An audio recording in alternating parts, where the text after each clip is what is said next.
So another collaboration that's really interesting is between Cutler and Gross, which is out of London, and The Great Frog, which is also out of London. The Great Frog is a jewelry company, and they make hard rock jewelry. They're very famous. They've been doing this since 1969. That's about the time that Cutler and Gross started as well. And they're famous for skull rings and things like that that are worn by bands like Metallica, Iggy Pop, lots of other hard rock bands. So this is very interesting. This one is called the Bones Link Rectangle Sunglasses.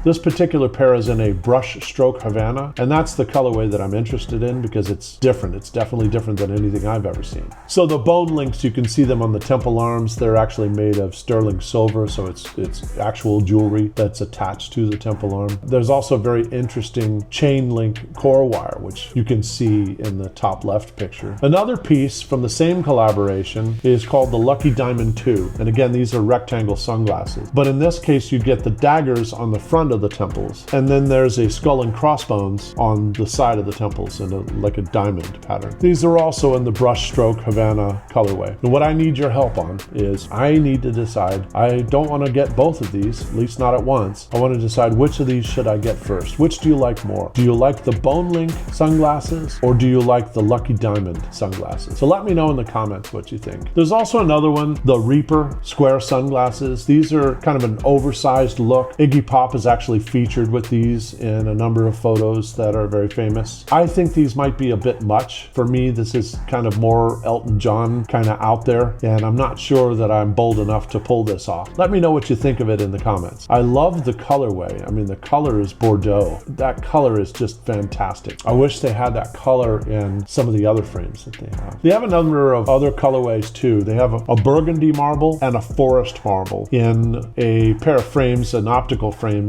that is called 1386, and it's a square optical. This is not a collaboration with the Great Frog. These are not very expensive at all. Another really interesting piece from Cutler and Gross, and this is not part of that collaboration with the Great Frog. This is just Cutler and Gross. It's a 1402, but the colorway is interesting because it's obsidian. And while it is actually made of acetate, somehow they have found a way to simulate natural horn, which if they were actually made of natural horn, these glasses would be north of $4,000 or $5,000 each. They're not. They're fairly reasonably priced. But in any case, the acetate creates that illusion, that look of natural horn. And I think that's kind of interesting. It's also very bulky, thick, chunky acetate, which I like as well.